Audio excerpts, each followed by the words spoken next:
ಆತ್ಮೀಯ ಸ್ನೇಹಿತರೆ, Kannada success academy YouTube ಚಾನಲ್ಗೆ ಸ್ವಾಗತ.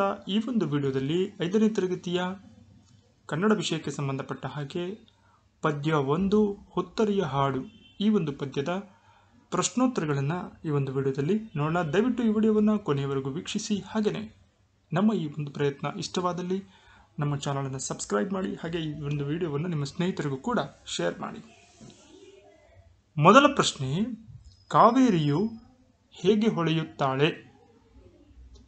ಕಾವೇರಿಯು ಮುಗಿಲಿನ ಮಿಂಚಿನಂತೆ ಹೊಳೆಯುತ್ತಾಳೆ. ಸೋಲು ಸಾವರ್ಯದವರು ಯಾರು? ಕೊಡಗಿನ ಕಡುಗಲಿ ಹಿರಿಯರು ಸೋಲು ಸಾವರ್ಯದವರು. ಹುತ್ತರಿ ಹಬ್ಬ ಕೊಡಗು ಜಿಲ್ಲೆಯ ಅತ್ಯಂತ ಪ್ರಸಿದ್ಧವಾದಂತು. ಈ ಕುರಿತು ಇರುವಂಥದ್ದೇ ಹುತ್ತರಿಯ ಹಾಡು ಎಂಬ ಪದ್ಯ. ಇದನ್ನು ಬರೆದಂಥವರು ಪಂಜೆ ಮಂಗೇಶರಾಯರು. ಮೂರನೇ ಪ್ರಶ್ನೆ, ಕೊಡಗು ಯಾವ ಗಿರಿಯಿಂದ ಯಾವ ಗಿರಿಯ ಪರ್ಯಂತ ಬೆಳೆದಿದೆ? ಕೊಡಗು ಬೊಮ್ಮಗಿರಿಯಿಂದ ಪುಷ್ಪಗಿರಿಯವರೆಗೂ ಬೆಳೆದಿದೆ. ಕಾವೇರಿಯ ತವರು ಮನೆ ಯಾವುದು? ಕಾವೇರಿ ತಾಯಿಯ ತವರು ಮನೆ ಈ ಕೊಡಗನಾಡು, ಅಥವಾ ಈ ಸುಂದರವಾದ ಕೊಡಗು ಕಾವೇರಿ ತಾಯಿಯ ತವರು ಮನೆಯಾಗಿದೆ. 5ನೇ ಪ್ರಶ್ನೆ, ಯಾವ ಹೊಯ್ಲಿಗೆ ಕುಣಿಯುವ ಪದ ಹೊರಹೊಮ್ಮಬೇಕು? ಚಿಮ್ಮಿ ಪಾತುರೆ ಕೋಲ ಹೊಯ್ಲಿಗೆ ಕುಣಿಯುವ ಪದ ಹೊರಹೊಮ್ಮಬೇಕು. ಈ 5 ಅಭ್ಯಾಸದ ಪ್ರಶ್ನೆಗಳಾದರೆ, ವ್ಯಾಕರಣಕ್ಕೆ ಸಂಬಂಧಪಟ್ಟ ಹಾಗೆ ಈ ಕೆಳಗಿನ ಅಕ್ಷರಗಳನ್ನು ಬಿಡಿಸಿ ಬರೆಯುವಂಥ ಕ್ರಮವನ್ನು ತಿಳಿಯಿರಿ ಅಂತ ಮಾದರಿಯಾಗಿ ಕೊಟ್ಟಿದ್ದಾರೆ. ರಾಜಧಾನಿ ಎಂಬ ಪದ ಕೊಟ್ಟಿದ್ದಾರೆ. ರ, ಜ, ಧ, ನಿ ಈ ಎಲ್ಲ ಅಕ್ಷರಗಳು ಸಮೇತ ವ್ಯಂಜನಾಕ್ಷರಗಳಾಗಿದ್ದಾವೆ. ತಮಗೆಲ್ಲ ತಿಳಿದಿರುವಂತೆ ವ್ಯಂಜನಾಕ್ಷರಗಳು ಸ್ವತಂತ್ರ ಅಕ್ಷರಗಳಲ್ಲ, ಸ್ವರಗಳ ಸಹಾಯದಿಂದ ಉಚ್ಚರಿಸಲ್ಪಡುವ ಅಕ್ಷರಗಳು. ಮಕ್ಕಳಿಗೆ ಗುಣಿತಾಕ್ಷರಗಳನ್ನು ಕಲಿಸುವಂಥ ಸಂದರ್ಭದಲ್ಲಿ ಗುಣಿತಾಕ್ಷರಗಳಲ್ಲಿ ವ್ಯಂಜನಗಳಿಗೆ ಸ್ವರಗಳು ಯಾವ ರೀತಿ ಸೇರಿದಾಗ ಅದು ಯಾವ ಅಕ್ಷರದ ರೂಪವನ್ನು ಪಡೆದುಕೊಳ್ಳುತ್ತೆ ಅನ್ನುವಂಥದ್ದು ಆರಂಭದ ದಿನಗಳಲ್ಲಿ ಕಲಿಸಿದಾಗ ಮಕ್ಕಳು ಗುಣಿತಾಕ್ಷರದ ಪದಗಳನ್ನು ಸರಿಯಾಗಿ ಓದುವ ಕ್ರಮವನ್ನು ತಿಳಿಯುತ್ತಾರೆ. ರಾಜಧಾನಿ ಎಂಬ ಪದದಲ್ಲಿ 4 ಅಕ್ಷರಗಳಿದ್ದು, ರಾ ದೀರ್ಘ ರಾ ಎಂಬ ಅಕ್ಷರ ರ ಪ್ಲಸ್ ಆ ಎಂಬ ಸ್ವರ ಸೇರಿ ರಾ ಎಂಬ ಅಕ್ಷರವಾಗಿದೆ. ಹಾಗೆಯೇ ಜ ಎಂಬ ಅಕ್ಷರ ಜ ಪ್ಲಸ್ ಆ ಎಂಬ ಸ್ವರಾಕ್ಷರ ಸೇರಿ ಜ ಆಗಿದೆ. ಹಾಗೆಯೇ ದ ಪ್ಲಸ್ ಆ ಧ, ನ ಪ್ಲಸ್ ಈ ನೀ. ಸೊ ಈ ರೀತಿ ಗುಣಿತಾಕ್ಷರಗಳನ್ನು ಬಿಡಿಸಿ ಬರೆಯುವಂಥ ಕ್ರಮವನ್ನು ಮಕ್ಕಳಿಗೆ ತಿಳಿಸಿದಾಗ ಅವನ್ನು ಓದುವಂಥ ಕ್ರಮವೂ ಸಮೇತ ಸುಲಭವಾಗಿ ಗೊತ್ತಾಗುತ್ತೆ. ಹಾಗೆಯೇ ಸಿಂಹಾಸನ ಎಂಬ ಪದವನ್ನು ಬಿಡಿಸಿ ಬರೆದಾಗ ಯಾವ ರೀತಿ ಆಗುತ್ತೆ ಅನ್ನೋದನ್ನು ನೋಡಿದರೆ, ಇದರಂತೆ ಮಕ್ಕಳಿಗೆ ಕೆಲವು ಅಭ್ಯಾಸದ ಪದಗಳನ್ನು ಕೊಟ್ಟಿದ್ದಾರೆ. ಅದು ಪರಿಚಿತ ಇರಬಹುದು. ಈ ಪರಿಚಿತ ಎಂಬ ಪದ ಪ ಪ್ಲಸ್ ಆ, ರ ಪ್ಲಸ್ ಇ, ಚ ಪ್ಲಸ್ ಇ, ತ ಪ್ಲಸ್ ಆ.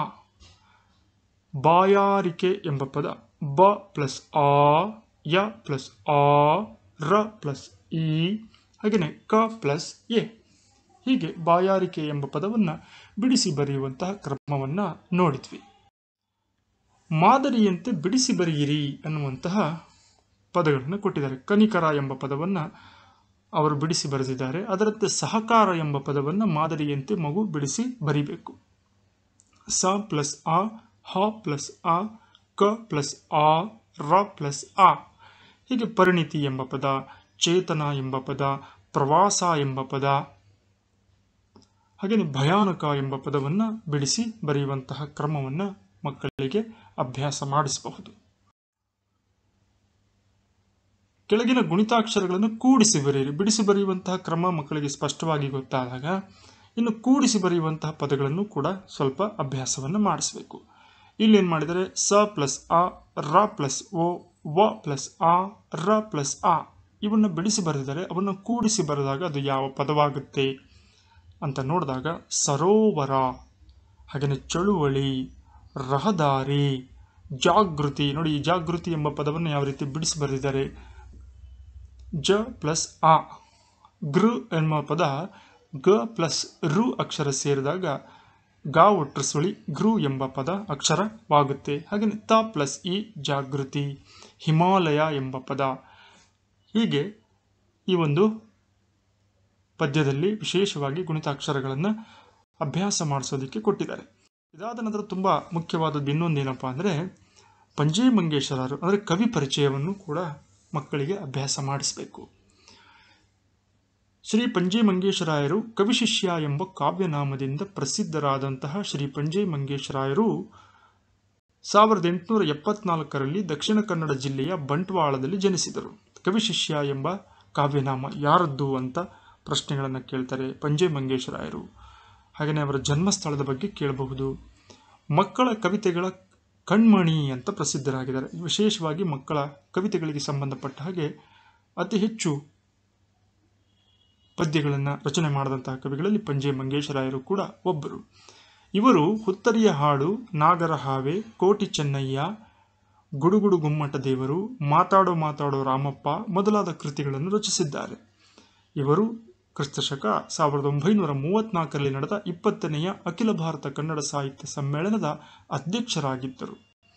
ಇವರನ್ನ ನವೋದಯ ಸಾಹಿತ್ಯದ ಹರಿಕಾರರು ಅಂತಲೂ ಕೂಡ ಕರೀತಾರೆ. ಅನೇಕ ಮಕ್ಕಳ ಕವಿತೆಗಳನ್ನು ರಚಿಸಿದ್ದಾರೆ. ತುಳು ಸಾಹಿತ್ಯದಲ್ಲಿ ಜನಪ್ರಿಯವಾದಂತಹ ಕೋಟಿ ಚೆನ್ನಯ್ಯ ಇವರು ರಚಿಸಿದ ಇನ್ನೊಂದು ಕೃತಿಯಾಗಿದೆ. ಹಾಗೆಯೇ ತೆಂಕಣ ಗಾಳಿಯಾಟ ಎಂಬುದು ಕೂಡ ಪ್ರಸಿದ್ಧ ಕೃತಿಯಾಗಿದೆ. ಹೀಗೆ ಕವಿ ಪರಿಚಯವನ್ನು ತುಂಬ ಪ್ರಾಮುಖ್ಯತೆಯನ್ನು ಪಡೆದುಕೊಳ್ಳುತ್ತೆ. ಮಕ್ಕಳಿಗೆ ಪದ್ಯ ವಾಚನವನ್ನು ಮಾಡೋದ್ರ ಜೊತೆಗೆ ಆ ಕವಿಯ ಪರಿಚಯವನ್ನು ಕೂಡ ಮಾಡಿಕೊಡಬೇಕು. ಸ್ನೇಹಿತರೆ, ಇದಾಗಿತ್ತು ಹುತ್ತರಿಯ ಹಾಡು ಎಂಬ ಪದ್ಯದ ಪ್ರಶ್ನೋತ್ತರಗಳು, ವ್ಯಾಕರಣಾಂಶಗಳು ಮತ್ತು ಕವಿ ಪರಿಚಯದ ವಿಡಿಯೋ. ವಿ ಹೋಪ್ ದಟ್ ಈ ಒಂದು ವಿಡಿಯೋ ತಮಗೆ ಇಷ್ಟ ಆಗಿರ್ಬೋದು. ಮುಂದಿನ ಮತ್ತೊಂದು ಇದೇ ರೀತಿಯ ಪಾಠದ ಪದ್ಯದ ಪ್ರಶ್ನೋತ್ತರದ ವಿಡಿಯೋದೊಂದಿಗೆ ತಮ್ಮನ್ನು ಭೇಟಿಯಾಗಲಿದ್ದೇವೆ. ಅಲ್ಲಿಯವರೆಗೂ ಧನ್ಯವಾದಗಳು.